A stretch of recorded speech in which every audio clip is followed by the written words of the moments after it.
side channel attacks on Symmetric Algorithms II. We will have 3 presentations in this session. The first one is called Low Trace Count Template Attacks on 32-bit implementations of SCON AEAD. Unfortunately, the speaker, Shishun Yu, cannot be with us, so we will show a video of 20 minutes, but afterwards he will be available over Zoom to answer your questions. I'm going to talk about our template attacks.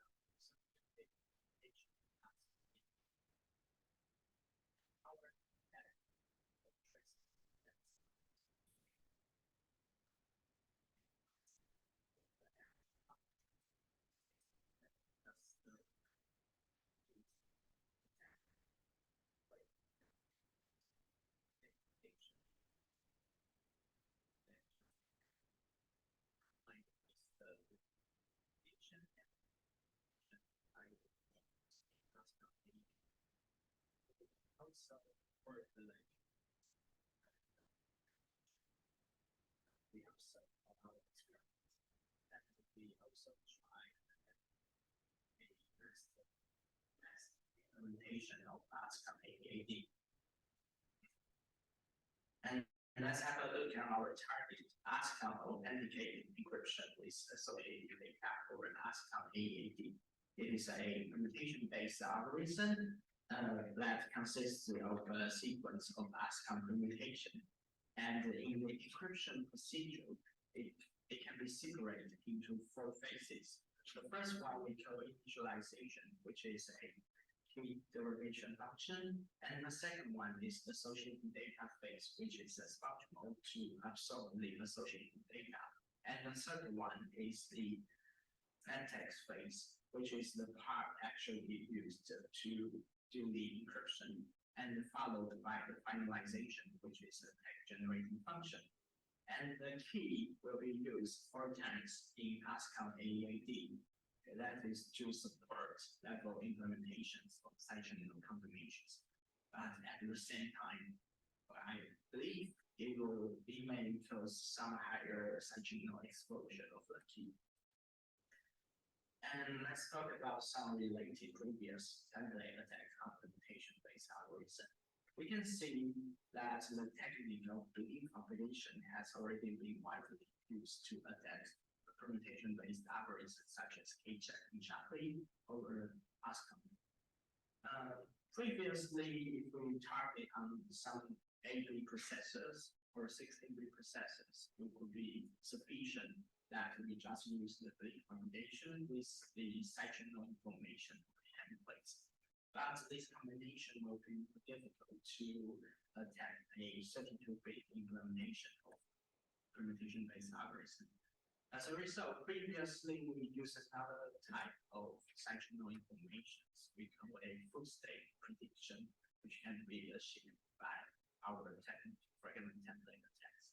So with the combination of fragment template attacks in the combination, we successfully recovered the Shapely input implemented on a 32-bit device. So as a result, we also believe the combination of fragment template attacks and the bleed combination would be suitable to attack ASCII AEAD on a 32-bit device. And let's have a look at what is fragment templates. And fragment templates is based on the LDA-based template with linear regression model. And the LDA-based template has a additional pre-processing steps that they use the linear discriminant analysis or LDA to project the traces onto some subspace. Where that will have like a higher signal to noise ratio so that we can build better template on this subspace. And we require a full state prediction, which means the templates will provide a probability table for all the candidates for our target.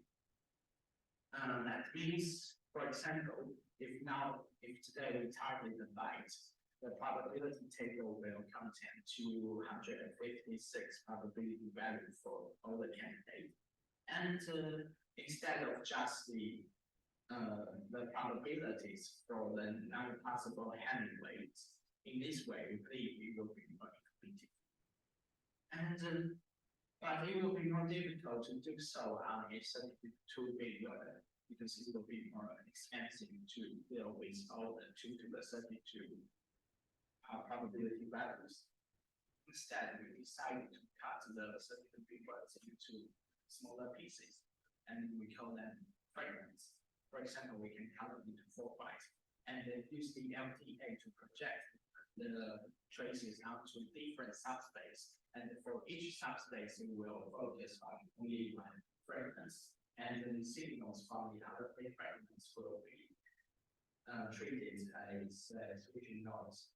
And this way, we call the fragment template. So let's have a look at how we use this in our test.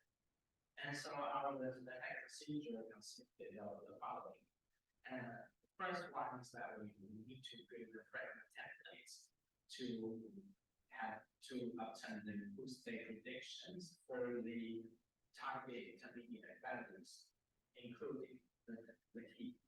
And then we will marginalize these probability tables into binary tables so that we can reduce in our bitwise screen propagation following a factor graph covers for graphs for initialization and finalization of Pascal AAD, and which we focus on the variable Pascal 1 to 8. And after leaf propagation, the probability table of the subkey will be updated, and we will use the updated tables to do a key manipulation binary.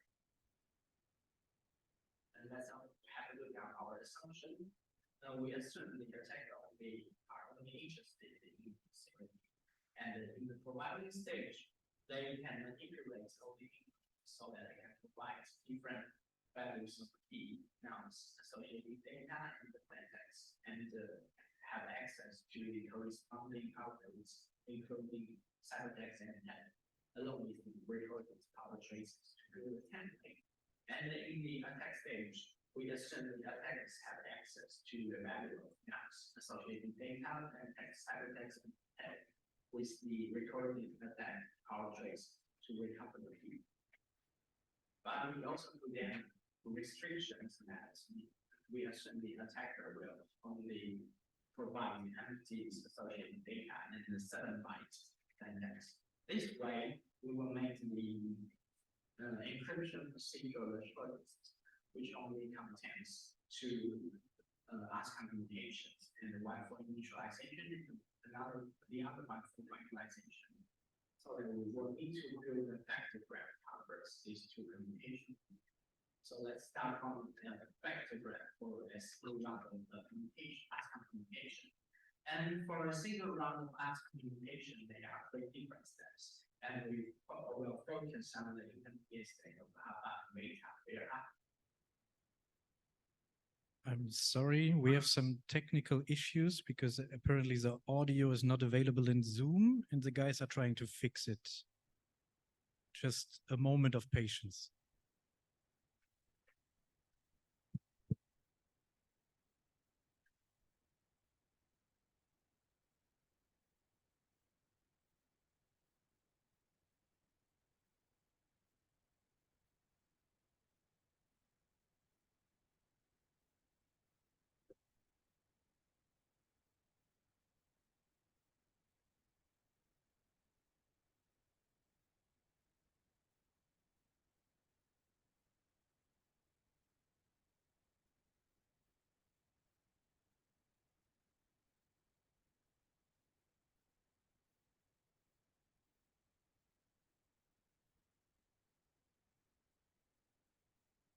Updated data 3 different. We need to swap the probabilities of candidate 0 and 1 when constant bit is 1.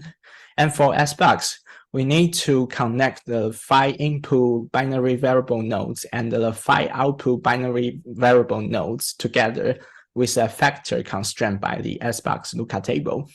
And for the linear diffusion at the bitwise level, there will be a XOR instruction on 3 bits. So that we need to connect the 3 input binary variable nodes and the 1 output binary variable nodes together with a factor constraint by XOR.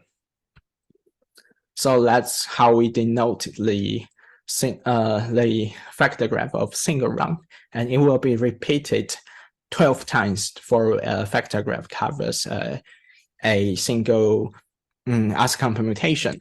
And after we have the factor graph of ASCII permutation, the next thing we need to do is to connect the two inside the encryptions of our scenario, which needs only a few factors for XOR instructions across the permutations, just like this. And because of the 4-time use of the key, the connection will make the factor graph into a loopy structure, which means we will need multiple iterations for message updating inside belief propagation until it reaches a steady state.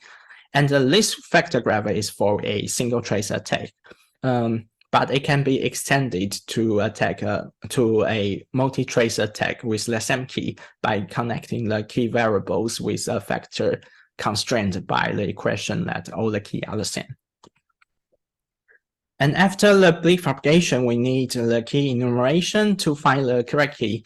And we use the optimal key enumeration algorithm introduced in 2012. And we actually do the key enumeration before 2 to the 24th. And after that, we only provide an estimations by another histogram-based algorithm introduced in 2015. And let's have a look at our experiment.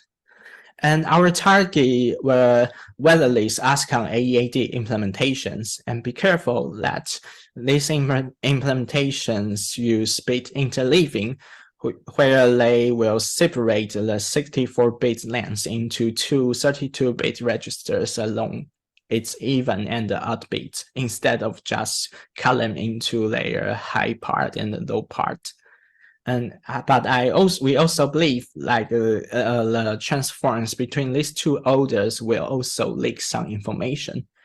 And our experiments ran on chip whisper light with 32-bit Cortex M4 target. And we did 3 different experiments. The first one was on the unmasked implementation with compiled with optimization for space. The second one was on the unmasked implementation compiled with optimization options 03. And the third one is the master implementation compiled with optimization for space. And we use an external oscilloscope and the wave generator to collect phase lag traces. And after some pre-processing, each clock cycles on our trace contains exactly 10 points. And that's the small circuit for impedance matching. And that's the platform of our recording. So after we collect the traces, we need to build a template for AB fragment first. And we will report the success rate and the guessing entropy to show the quality of our template. And let's have a look. From here, we can observe the templates for values close to the input and output work better than those templates, than those for the middle part of the permutation, because the input and output value are also processed by the AEAD mode outside the permutation, and where those operations are sometimes related to the key. As a result, because this part of the template can provide more information, we also tried an alternative factor graph. It's like it will be smaller and only covers the states close to the key. And it will become a tree shape where the use and belief propagation will be far more efficient so that it can be used without a marginalization, which means we can directly do belief propagation on AB fragment or even 16-bit fragments, so that we will also report the results of these 2 experiments. So after the belief propagation, we use the key enumeration, and so like it can report the 2 to the nth order success rate and the guessing entropy, where the 2 to the nth success rate means the fraction of our 1000 attacks where the correct candidate key has rank smaller than 2 to the n. And just a reminder that we only do the key enumeration until 2 to the 24th, and after that, let's say a estimation with a histogram-based algorithm. And let's have a look on our experiments on the unmaxed implementation with option OS. The experiment were quite successful. For example, if we look into the results for the tree-shaped belief propagation on AB temp fragments, it needs about 2 to the 20 key candidate enumerations to reach a success rate very close to 100%, even with single trace. But for the experiment on the unmaxed version with O3, it will be not so successful, or less successful than the previous one. We can only achieve 50% of success rate after 2 to the 36 key candidates enumerated with tree belief propagation on 8-bit template, 8-bit fragments. While for the 16-bit fragments, it needs about 2 to the 26 or 2 to the 27 key candidates enumerated for the single trace attack to reach about 50% of success rate. And this difference comes from the influence of the compiler optimization. Like we particularly found a point in a problem or a point inside the text generation in the AEAD mode, where if we compile with the option OS, that will do the text generation byte after byte. But if we do that, in the O3 version, it will do the XOR directly on the 32-bit words. So for the OS version, the points of interest of the 4 member bytes of a 32-bit words are separated into different clock cycles, and it will be easier for attacker to build a template since the signal are quite will be more independent. And while for the O3 version, we can see the points of interest are quite synchronized, which is more difficult to build templates. And we also shows the effect from the 4-time use of the key. And we can see the points of interest of the key lies in 4 different regions corresponding to the 4-time use of the key. And previously, we built a template with all the points of interest. But if now we just use the points of interest from only one of the 4 regions, we will have worse results for our experiment. So it can show the 4-time use of the key will help the attacker to build a template. And let's have a look on our mask implementation, on our attack on a mask implementation. And for whether this implementation, they use first-order Boolean masking, and with the pseudo-random number generator CHES. And for the leakage from the pseudo-random number generator will also be considered in our templates. And we add an additional assumption that attackers have access to the seed in the profiling stage. And this is the factor graph used in our attack. So let's have a look on the result. It seems like it will not so successful for the single trace attack, and it will be more realistic to use about 5 to 10 traces to perform the attack on the masker implementation. And let's have a look on our conclusion.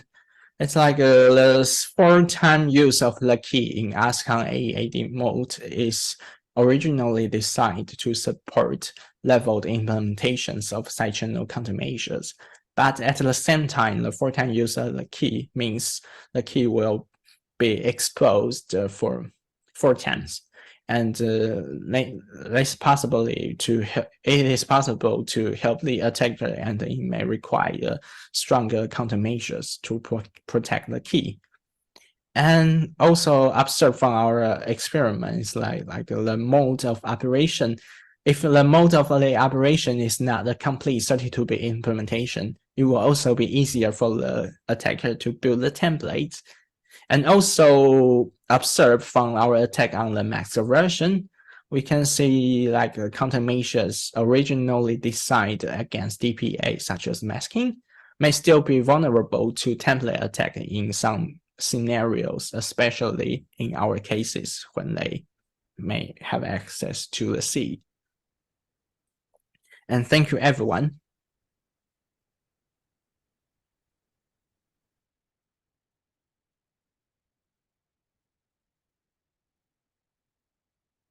Okay, thank you for the presentation. Do we have any questions?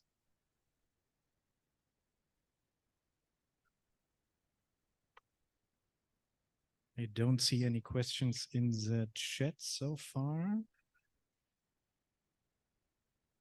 Maybe a first question from me then. So you touched on it in your conclusion about like the 4-time use of the key in ASCON AEAD.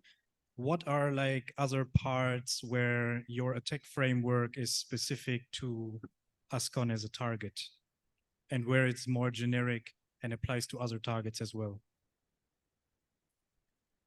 Okay, so previously, let's say, I would say let's say another target, because like previously we used a very similar attack on CHES.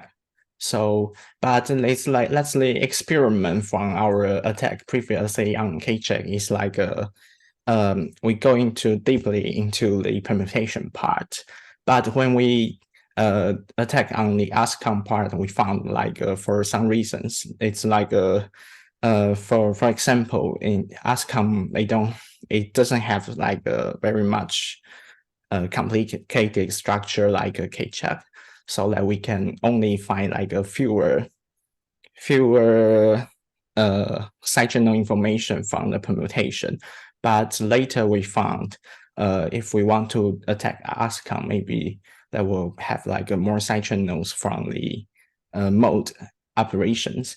So that's like somehow a little different from our previous plan. But we believe like the combination of like using maybe fragment templates or somehow the information more than just the Hemingway will help the attacker as well, especially when they can also combine it with leaf propagation, and especially on some permutation-based algorithm. Okay, thank you. We have another question in the audience over here. Yes.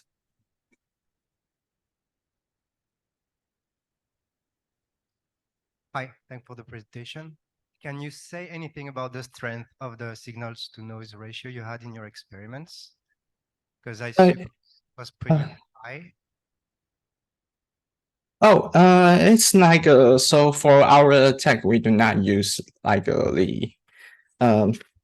that's not from a signal to noise ratio, because we use another way to detect the points of interest. It's like because our template model is based on linear regression, so we just use the R² value based on the linear regression. So the number will be a little different from if we use a signal to noise ratio, but in our paper, we also provide somehow like the equivalent signal to noise ratio. So if we can later, if you can go to figure 4, you will see the results of the signal to noise ratio, and it's about between somehow the points of interest is like between 0.1 to 1. Okay. I was wondering how much it would scale with lower rate signals to ratio, but maybe it's in the paper that I should read. Yeah. Okay, time is pretty much up. So please thank Shi Jun again. Okay, thank you very much. Thank you very much. And the next talk is called Garbled Circuits from an SCA perspective. Free XOR can be quite expensive. And the speakers are Itamar and Kamit. And Kamit will start with the presentation.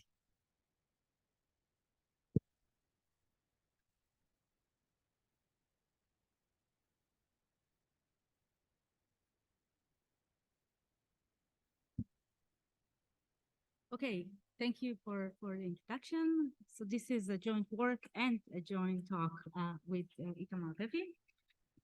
So grabbing schemes, grabbing circuits is an important object in cryptography with many applications.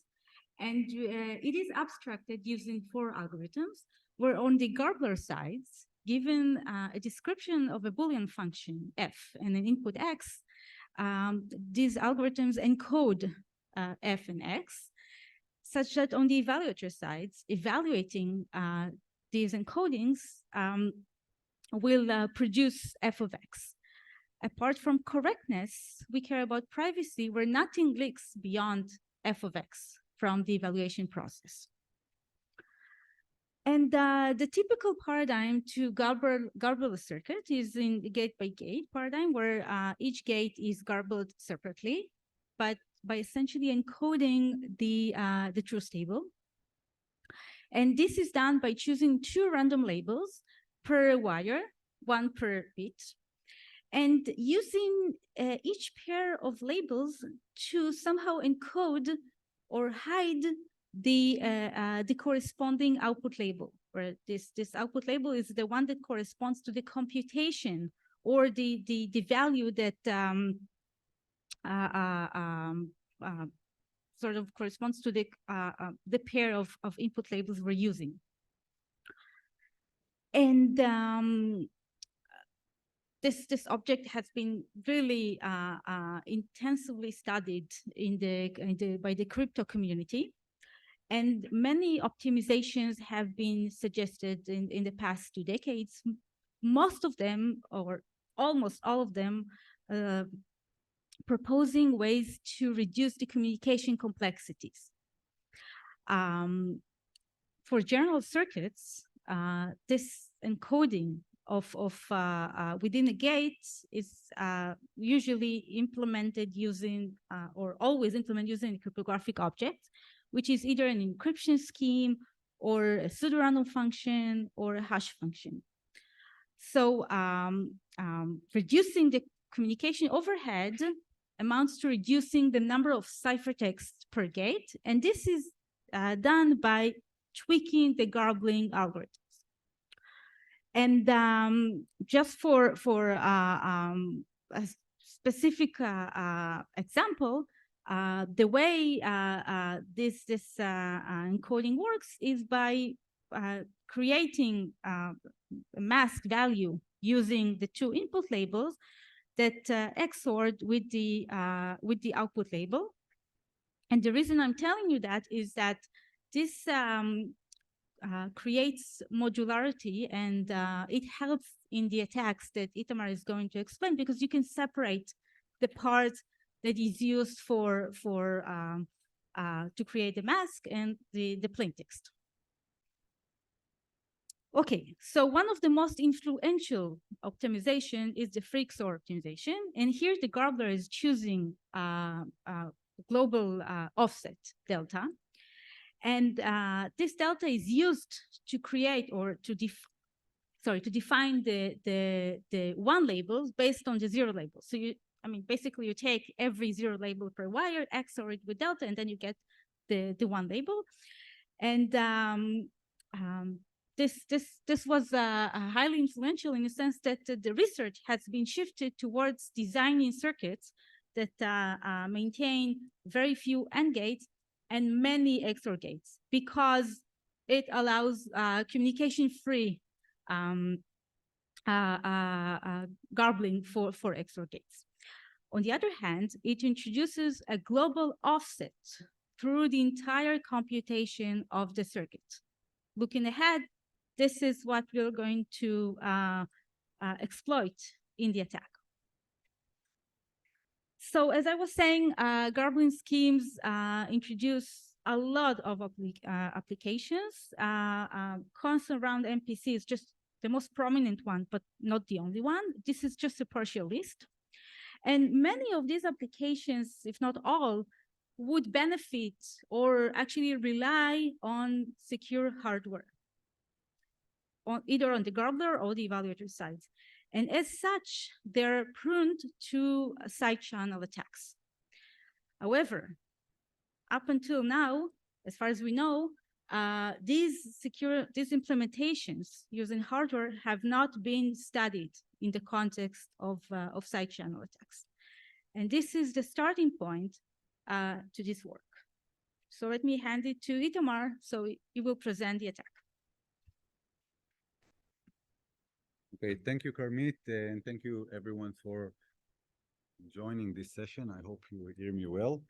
Okay, so if we are starting to consider implementation, then and side channel security, then what we need to recall or remember that side channels are becoming more and more frightening, right? We have these radiations, remote side channels, timing which encapsulate power information, etc. And wishful thinking is to have MPC on edge devices, which clearly means that we need to consider side channel security on such constructions. This is from one end.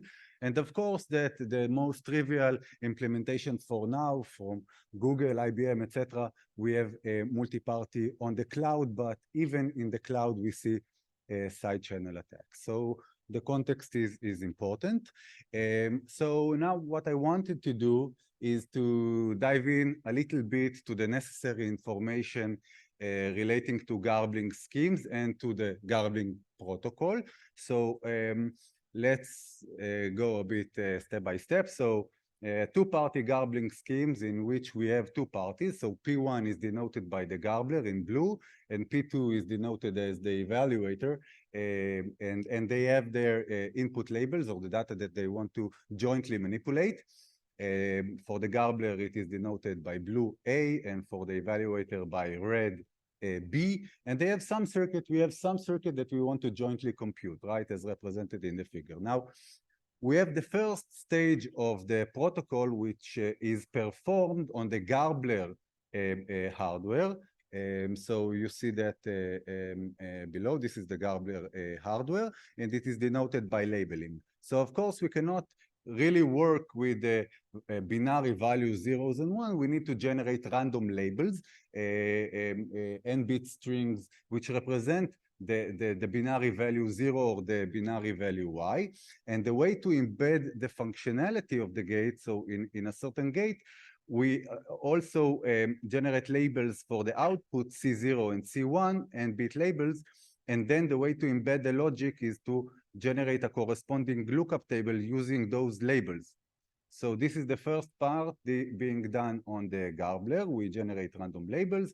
And then the second part, still being computed on the garbler side, is to encode the circuit. So basically, we take this lookup table, we encrypt the ciphertext using the input labels as keys, and then we do that for each of the rows in the corresponding lookup tables, and we do that for all the gates. Okay, so generally, if you want to compute a garbling scheme, per gate, we need at least 4 encoding, or let's say 4 encryption. So implementing an MPC protocol is quite expensive, and it generates a lot of leakage. Now, after we've computed this garbling scheme, we need to transmit it, to communicate it to the evaluator, which computes it. And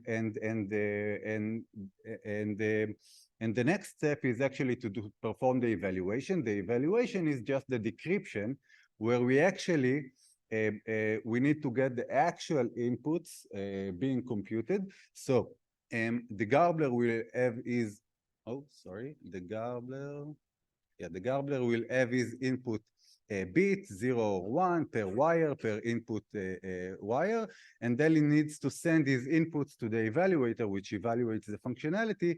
So he just selects the n-bit label corresponding to that bit and communicated on the communication channel, which is public. So this is an important point. We will go and eavesdrop. Looking forward, we will eavesdrop on this wire or this communication channel, on this signal, and we will learn these labels. On the other hand, the labels associated with party 2, B, will be obliviously transferred, which is a protocol to share them securely. So we do not assume we have any knowledge about the information flowing between the parties of the input labels of the evaluator. And now in the evaluation, we will have the evaluator will have the associated input labels, and then he can propagate through the circuit and compute the correct output, and this is called evaluation. Okay, so our considering side channels, it is clearly easy to see that on the Gabler side, we have many leakages, right? Many encryptions all over the place, and there are correlations. The input label A corresponding with 0 is being computed twice, and B, etc., etc. And on the evaluator side, on the evaluator end, we only get one leakage per gate, and they are not correlated. So looking ahead, our attack will clearly be centered to extract information from the Gabler. Now, what is the problem? As Karmit said, the freaks, so garbling a circuit and computing the garbled circuit is very expensive in terms of computation. And the way to reduce computation and communication was with the freak XOR, which basically means let's reduce the generality. So instead of having two labels, random n-bit labels, A0 and A1, let's make an assumption. We will generate the 0 corresponding label A, and then again, we will not have a A1 label completely independent. It will be correlated with some delta. And we do that for all the input label, for all the wire labels in the circuit, and then we can just compute standard XOR, it will work. Okay, we do not need, for linear gates, any cryptographic computation. It is standard bitwise XOR computation. Now, the point is that we do that we have that for delta encoded in all of the wires of the computation. And so we have delta shared globally for the entire circuit, which will mean this will be our side channel entry because we have many leakages, which gives away information on delta to some extent. And the Gabler input labels are sent publicly, as we said, but we just don't know which label was sent. Was it A or X or delta? We just don't know. So we will need to hypothesize this value. And on the other hand, the labels associated with party 2, with the evaluator B, are sent using oblivious transfer. So you cannot get information from them. So they will be just random. So what is our attack model? This is a picture representing that the computation of the Gabler is being done on one device, the computation of the evaluator being done on another device. So what we do, we are the adversary here, the bad guy, and we eavesdrop the communication channel, transferring the Gabler labels to the evaluator. This is being done after the garbling, but and before that, the garbling took place, and we record side channel leakages from the Gabler. So let's look a bit more into details. Let's say we have some AND gate, some nonlinear computation, some cryptographic computation of the Gabler end, so at the Gabler side. So we have this AND gate being computed. We get 4 leakages from the entire truth table, 2 input function, which corresponds with all the possible input labels, A and A XOR delta, B and B XOR delta. Okay, so we have 4 leakages. Now, what is our dilemma? We eavesdrop the communication channel communicating the Gabler labels, but we just don't know what we got. We don't know if it was A or X or delta. So we need to build an hypothesis. Let's say we measured A label, okay? So if we want to build a classical side channel hypothesis on delta, we will need to extract leakages from these 2 blue leakages, which manipulate A, X or delta, right? We just know the A. And on the other end, if we got A XOR delta, we will need to extract information from the 2 other leakages. So the probability of choosing right is exactly half. Okay, now we need an access point for our attack. So let's take a hypothetical example. This is a circuit we want to garble. Let's assume all the input layer gates are linear, XOR gates. In that case, because we don't know the labels of B, they are random, we cannot eavesdrop them owing to oblivious transfer, they will actually they will mask our input access, and this will be a one-time pad generating these red signals, which we cannot attack. So in that sense, this is a leakage blocking layer. We cannot attack it. We have some XOR with some randomness, nothing to do here.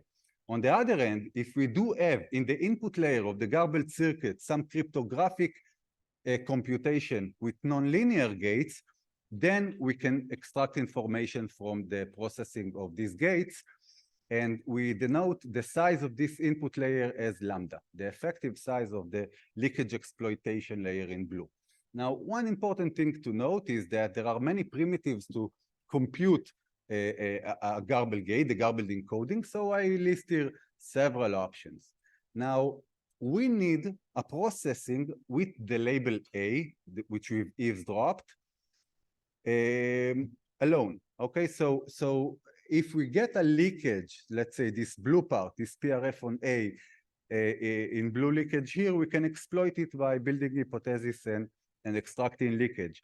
But if we do not have this part of the leakage, there is nothing to exploit. We need access with our hypothesis. Okay, so before I'm talking about results, looking on evaluation, then we have explored several environments, several chips, both with ARM32B device, on an STM microcontroller device, standard measurement spin with a passive probe. And we had another environment. We took some Arduino Duo with ARM32-bit, same chip internally, but this platform was very noisy. So what we did, we lift the power pins, we connect them directly to a measurement equipment. And the software which we used to implement the garbling scheme, the AES in this case was conventional tiny AES software. We measure with a current probe on a jumper. All leakages were quite nicely, they were clean, and they showed very good SNR. So we just stick with one environment, which is the STM32-bit device for our results. So let's take a single trace example. We perform the garbler computation. We get a very long trace. Now we know the topology of the circuit. We know the ordering of the gates. This is public information. So we can just cut the traces corresponding with the input layer and gates. We can stack these traces together. And this is, and we know our hypothesize, our input label being communicated by eavesdropping, and we can perform standard vertical side channel CPA, as we all know from literature. However, the limiting factor is the lambda, number of such gates we can extract leakage from. If it's very small, we will get a small number of leakages. So what we try to do is we try to combine horizontal attacks here. So basically from each of these leakage traces, we can extract information from many samples. So we have such an internal computation we can build hypothesis for. And effectively we get number of traces of number of effective samples is lambda times the number of internal variables that we compute. And we work with a standard divide and conquer side channel, where instead of extracting delta entirely, we chunk it to sub deltas, etc. So, so to conclude, we have our vertical lambda traces. We look on the first round of each one of them. We model internal computations within this round, and then we stack all this information to a very long vector, and we can use some distinguisher to extract the information. May it be correlation, may it be template, may it be a neural network. So, and then we try to find the correct key. Now, one point before the last slide on results, one important point is this is a software implementation. For each of the internal values being evaluated, we can get, for example, XOR, S-box value, shift, anything in the implementation. We'll get many correlating time samples of the same variable. So we get a lot of information to extract, and not only lambda gates time number of internal computations, but as much as we want. So simple example to show that yes, it is enough information to extract. Delta is correlation over the, this is correlation in the y-axis over the number of sample used just for 8 gates, 8 garbled gates. And what we see that starting with a little number of gates and samples that we extract information for, we cannot reduce the key entropy or delta entropy enough. But if we take 8 gates and many internal computation, we can reduce the key entropy significantly. And we can do that with a better model, not a model-based, just a profile-based Gaussian template or log likelihood extractor to get the correct key with very high probability. So concluding the results, if we look on the success rates implemented with 8-bit delta chunks, on the left hand with a vertical horizontal, this is our attack CPA and the maximum likelihood Gaussian template, we can see that first of all, the Gaussian template, which is a far better model being generated from the leakage rates, very high success rate, and the curves are the success rate for different orders, 1, 5, 10, etc. And we need very little number of samples or very small lambda, very small number of gates to extract the information with high probability. And if we look on a more ambitious challenge with 16-bit chunks of delta, on this 32-bit implementation, we get less algorithmic noise, which means it will be simpler, and we have more internal values to pre-compute. Okay, so we get better results, better distinction, and we can extract the information. Now, the important point is to at least theoretically understand what is the size needed for exploitation of this leakage exploitation layer, lambda, the number of nonlinear gates. And we see that even with as little as 3 or 4 gates, we can completely reduce the delta entropy and extract the information. So breaking the scheme, once we extract delta, the garbling scheme is dead. And we can do that even with very small number of leakages from the traces. And maybe the final point to talk about is, as I said, basically we don't know which leakages to choose. We have a probability of half incorrectly associating leakages with the eavesdrop label. So even with high percentage of error in this decision, random decision, we can reduce the guessing entropy significantly. And anyway, we can repeat the experiment until the correct delta is clearly visible. So to conclude, garbled circuits were not designed to be side channel secure. Okay, up to recently, garbled circuits were not practically considered even for hardware implementation because they were not too efficient, okay? Owing to freak source and reducing the communication complexity of such schemes, they become practical for evaluation in hardware or on edge devices. And the evaluator was indeed considered to be side channel secure, even in one previous literature that we found. We have no conjecture against that, but owing to the freak source optimization, which is imperative, we show that there are attacks over the garbler.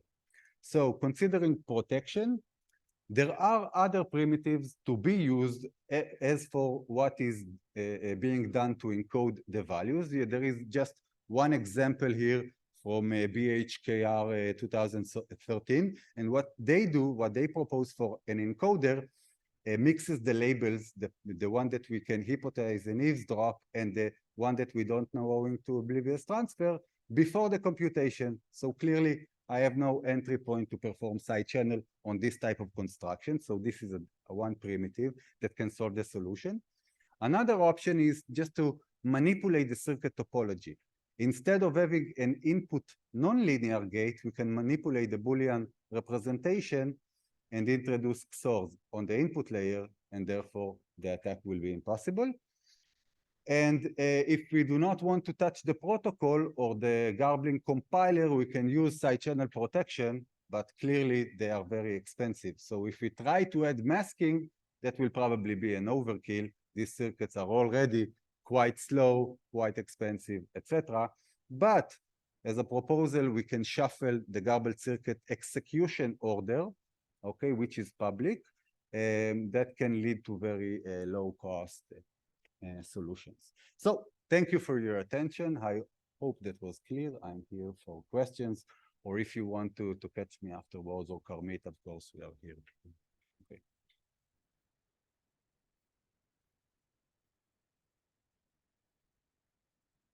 Thank you for the nice presentation. We have time for maybe one quick question. Pretty low on time. If there is nothing, then I would propose to start with the next talk because Yeah. we're already. Okay, so thank you, everyone. Have a good conference.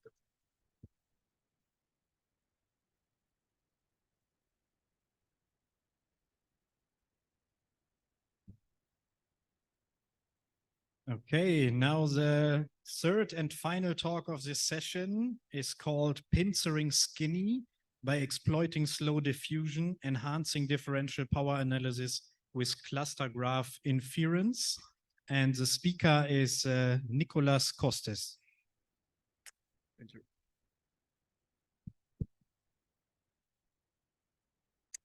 Okay. Thank you, everyone. My name is Nicolas Costes. I'm a PhD student at Symmetric Algorithms, and this is the work I did with my supervisor, Martin Stam, which is about attacking the lightweight cipher Skinny. So I guess at this point, you're all very familiar with differential power analysis and side channel, but a quick reminder. So when we take a symmetric algorithm and we implement it on a microcontroller, of course, the microcontroller leaks instruction and value through the power consumption. And if an attacker can record multiple power consumption, then it enables him to, or them rather, to build a statistical attack. And one of the first statistical attack was differential power analysis, which was introduced in the 90s. And the key idea was to target a variable within the algorithm that depend on a sufficiently small part of the key. And then you can just enumerate all the possible values of the key and use a statistical distinguisher. And after that, you get a score for each of the key candidates. And the one with the highest score is going to be the most likely key. So now we are all okay with side channel. Let's go to the main player in our story, which are lightweight ciphers. So lightweight ciphers are ciphers designed for constrained hardware, hardware that requires either very low circuit space or very low power, such as RFID tag or small microcontrollers. And while there were already some publication in 2010 with Present and Prince, lightweight cipher really boomed when the North American Standard of Technology, Institute of Standard Technology, started a standardization process in 2018. And after that, there were more publications and especially candidates to the standardization process. And that's where we started to get interested into one primitive, which was used by four candidates at the beginning, I believe, and by one in the last round, which was Skinny. Skinny is a lightweight cipher, and specifically we focused on Skinny 128 and its variants. And the main paradigm of Skinny was that in order to be lightweight, they used very slow diffusion, so function and key scheduler that diffuse the key very lightly within the states, and they compensated for that with minimal rounds. And while usually the danger by doing that is that you create more danger for differential cryptanalysis, the problem is also that it can give a lot of intermediate variables for an SCA attacker. So let's start by looking at Skinny key scheduler. So Skinny key schedule is extremely simple. You have a 4x4 matrix of bytes.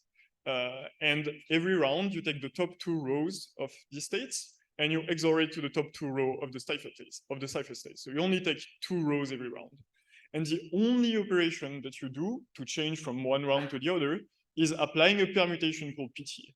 Now, PT doesn't mix the byte between themselves, doesn't change the value of the bytes, it only changes the position.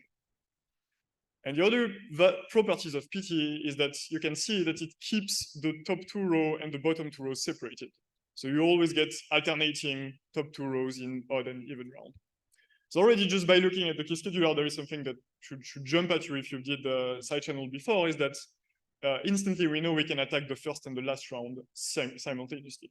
Usually we cannot do that when we attack AES, because it's impossible to relate a small part of the last round key with the first round key. You need to recover the entire round key to be able to invert the key scheduler. But in that case, because the bytes are still the same, we can attack both sides, which is why we called it pincering Skinny, attacking on both sides. But the key scheduler is not the only interesting part. The other interesting part is the round function. So Skinny is a very standard looking SPN cipher. So you will get the same operation as AES, sub bytes, outbound key, shift rows, and mixed column. Couple of notes to point out, however, is that the Skinny has 40 similar rounds, so there is no key whitening. So some operations do not participate to the security. The first S box does not contain key bytes, so it doesn't participate. And the last shift rows and mixed column also do not participate to the security. Just like AES, the state is going to be a 4x4 matrix. You're going to see it in the next slide.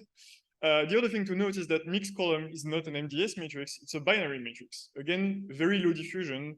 In practice, it's just XORing a couple of rows together. So now that we know that, let's look at how the key diffuses in Skinny state. So I'm going to ignore the first S box because, again, there is no key bytes. So we started the first outbound key, on which I represented only K1 and K5. We have shift rows. And then this first mix column just lightly diffuses the key bytes into the states. It doesn't mix the first two rows together. So when we reach the second S box, which is the first one we can attack, we already have 3 S boxes for 4 of the key bytes. We already have 16 S boxes for only 8 key bytes, which is already quite interesting. And same thing happened if we look at the last round. In the last round, again, we ignore the last 2 operations, we doesn't participate to security. And just to be clear, we are going backward this time from last round towards the penultimate round, just to mentally, let's say. So we have the first outbound key, and instantly this time we have an S box. So we already get 1 S boxes for each of the last round key bytes. And then again, mixed column and shift row do not really diffuse very much the key bytes in the states. So we have, again, 2 extra S boxes for K9 to K16. So we're already at 32 S boxes. Now at this point, we can start thinking about combining strategies. And as you could see in the ASCON paper, the tendency in the last year has been to use soft analytical sidechain attacks when it comes to combining multiple variables together. And the reason for using Saska is that it's very powerful. It can go very deep into the cipher, and it's usually the best tool to use because the alternative is multi-target DPA. And the problem with multi-target DPA, which relies on starting by building scores on each subkey based on variables, is that you need to be able to enumerate the key candidate. Just like DPA, you need to be able to take your target, to pick your targets and enumerate all the subkey candidates. And the problem of that is that usually you run out of variable very fast. Like if you're attacking IS, you can go up to mixed column, and already in mixed column you have 32-bit subkeys under it. But once you pass mixed column, the entire states depend on the whole key. You cannot enumerate anything anymore. Which is why the latest paper on multi-target DPA, the 2014 paper by I forgot the author, but yes, this 2014 paper, they stopped at mixed column. They could not go further, while Saska is able to usually dig deep inside the ciphers. However, because in Skinny, we already see that we have so many S boxes that depend on low amount of key bytes, we got interested into trying to make a bigger multi-target DPA, let's say, and rather than like strictly going to Saska instantly, use an alternative approach. And in fact, if you look at the S boxes, I already showed you that we have 32 S boxes that depend on a single key byte, but we don't have to stop there. The diffusion is low. So we get 12 extra S boxes for the bi-dependent S boxes. And if you go up to 32 bits, which was the limit that was done previously, you get even 26 more S boxes for a total of 70. So just to be clear, in this paper, we stopped at those first 44. But I am pretty sure that there is a way to go further than 70. We mostly stopped because of computational limit on our side. So how do we combine S box leakage if we are not using Saska? Well, we are also going to draw tools from probabilistic graphical models, but we are going to use something different. So just like Saska, we are going to interpret scores as factors, which are, for the purpose of these talks, you can just call them scores. It's going to be fine. So a score map a key, each candidate, each possible value of the key to a real value, the likelihood that it's the correct key. Now, if we are in mono-dependent world, so if we're just combining S boxes that have the same underlying subkey, it's very easy to combine and you just multiply them together. Or rather, if you're using log likelihood score, you just add them together. It's essentially the same process as if you have multiple traces. It's exactly the same process. The problems come when you start using those bidependent test boxes, because as you can see, if you put them inside the graph, you realize that they are all interlinked together. You cannot easily just relate them to each other and marginalize them. But it turns out that there is a tool to do that, which is called a cluster graph. So a cluster graph is a bit different from a factor graph, the one that's used in Saska. In a cluster graph, you only represent, on every node, you represent random variables on which you have a score. And the edge in between two nodes is the non-empty intersection between those two nodes. So you can see, for example, between K5 and K13 and K1 and K13 on the left, the edge is labeled by K13, which is the intersection. Now, just like Saska, it's a graph that supports message passing. But unlike Saska, this particular graph, not all cluster graphs are click trees, but this particular graph is a click tree. I'm not going to go into detail why it is. It has some certain property, just believe me on that. But if this graph is a click tree, then there is a very efficient belief propagation algorithm, which is called the max product algorithm. And essentially, you just need to do 2 passes of message passing through the graph, and you get the exact marginalization. So the way the algorithm works is that you elect one node as the root, and then all the outer leaf towards the root propagates their message. Once they reach the root has full information, and then it diffuses back the information towards the outer leaf. And after this simple step, which take about more or less 16 milliseconds on a naive implementation, you have basically perfect combined score for all those subkeys. So in short, our attack is relatively simple.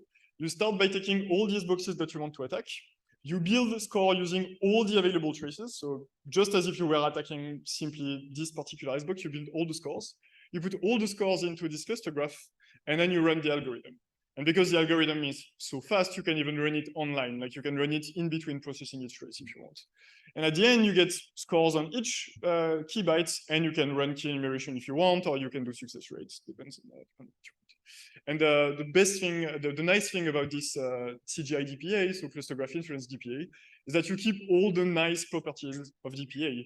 You don't have any heuristic. The graph representation that I show you, it's not unique, but it doesn't matter. As long as the set of scores is what matters, the graph itself, it doesn't matter. You get linear scaling, of course, but you don't have to deal with like Saska, like the graph grows when you add more traces, and you have the memory scales the more traces you have. Here, you don't have problem with that because you're just processing all the traces at the beginning. And you can do it with non-profile distinguisher, because again, you just need scores. You don't necessarily need scores. You don't need score per trace. You need score for the whole trace. So you can use it with a non-profile distinguisher. So we evaluated this attack on an ARM Cortex M4. So just like most of the people in CHES, apparently we did it on a chip whisperer Lite, so 32-bit platform. So we have 2 implementations. One that was taken from Felix, which is the fair evaluation framework of lightweight ciphers, which was made by Cryptologs in 2015. So they use a pre-computed lookup table. So you get a load every time that you do the S-box, you essentially get a load, which is why you get this super high signal to noise ratio peak, which is very classical on those 32-bit platform with a load. The other one is a circuit implementation that, just like the Ascon paper, is a RIS word delay implementation. I didn't compile specifically. I compiled the circuit himself. So Skinny has a specification to compute the S-box as a Boolean circuit with like 8 NOR and 8 XOR. So you can implement it in a way that you compute 4 S-boxes in parallel on the whole row, basically. So this was already done by the implementation of word delay. The only thing I did is that I compiled it into assembly, and then I intertwined it with the chip whisperer codes to avoid having leakage of state. Where like if I just use the compiler, there would be a risk of the compiler introducing load in the middle in the code, which is I didn't want. So this inline assembly all the way. And this is why you get a very low SNR of 0.3, a bit longer, of course, because it's a circuit.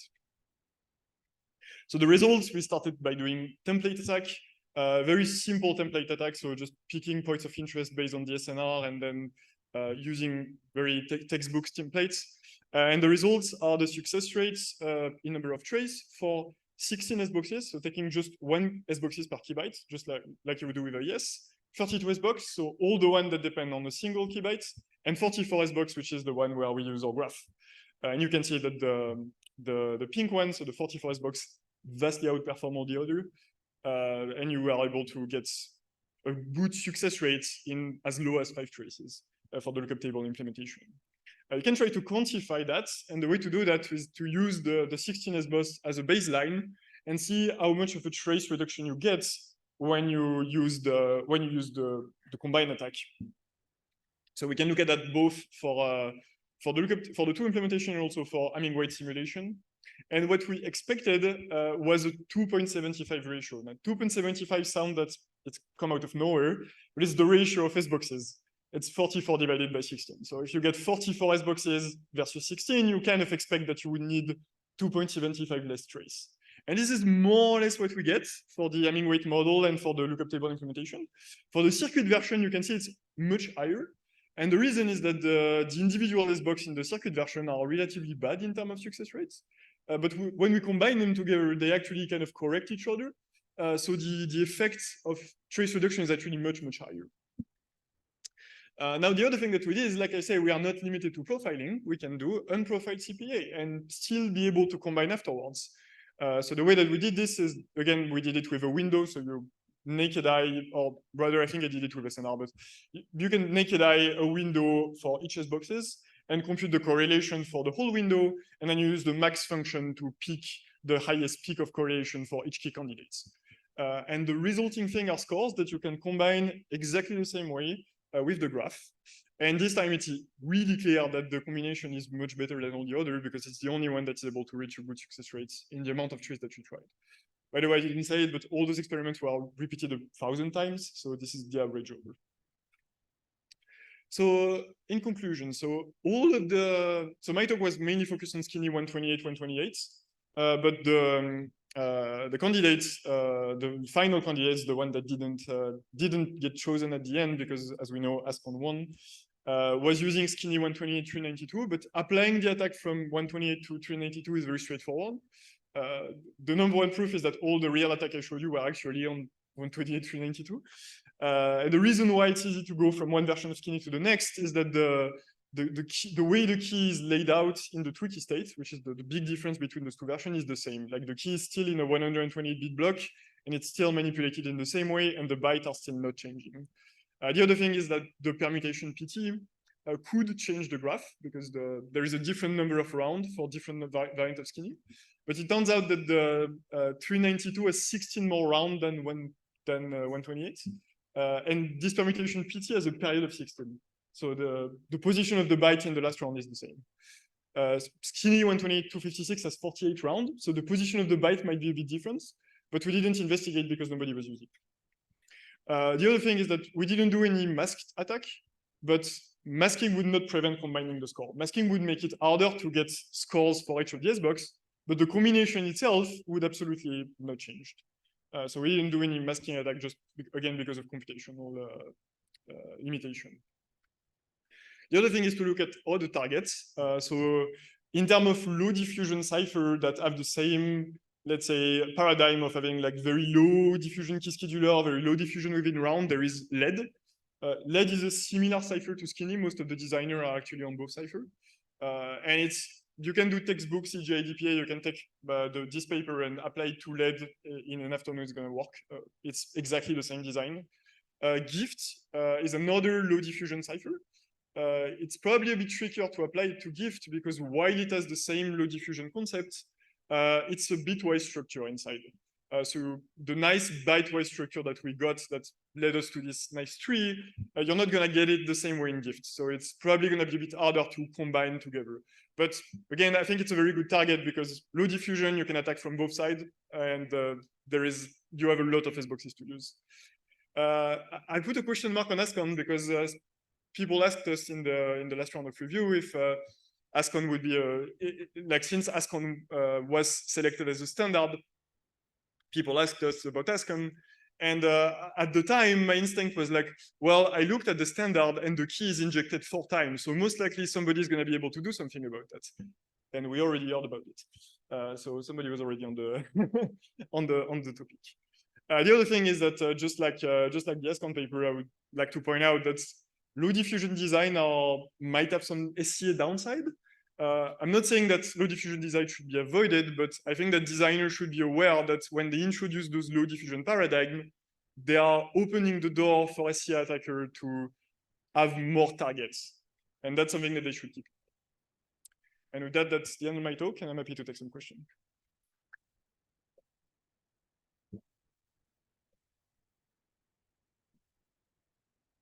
Thank you for the nice talk. Do we have questions? So far, there's none in the chat. We have time for some questions.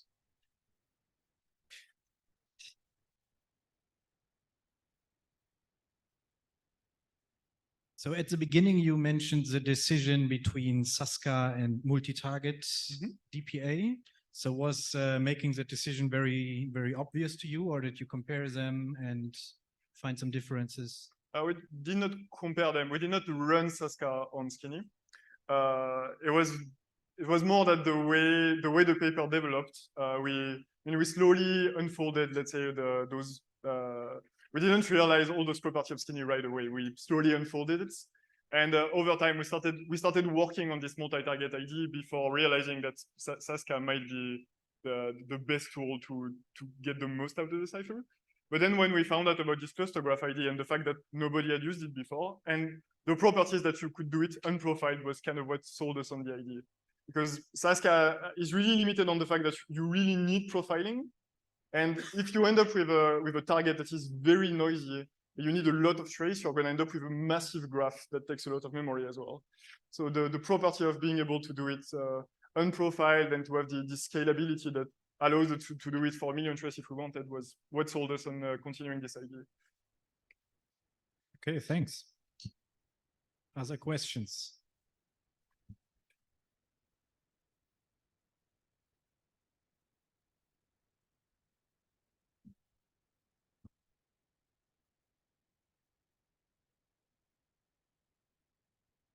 Yes, I was very clear. So you mentioned that the tweak size of the Skinny version basically plays no role for you because the extension is trivial. Yeah. What about like the smaller Skinny versions with 64-bit state? Yeah, so the 64-bit state would be a bit different, mainly because I look at it, but I don't remember exactly when the Skinny 64 has a 64-bit state, right? Yeah. So in that case, you don't have the keys even more spread out, let's say, because you still have the 128-bit key. I mean, you should want still a 128-bit key. So the key is even more spread out throughout the cipher. So you get less box per key byte in a way, and the graph would be a bit different as well. Again, we didn't really investigate it that much because nobody was using it. So we started Skinny 128, 128, and then we stayed with this one. Okay. Last question. If you could redesign Skinny now to fight your attack, what would you change? I mean, I think the first thing to me is that it should not be possible to just attack the first round and the last round like that. Like, so I would probably, I mean, obviously it would go against the concept of lightness, but I would probably add something that mixes the bytes together that makes it impossible to trivially relate the last round key and the first round key. That would be the first step. But I mean, in the end, if you start adding also more diffusion in the rounds, you're just redesigning AES, right? Okay. With that, I would say the session is finished. Please thank the speaker again.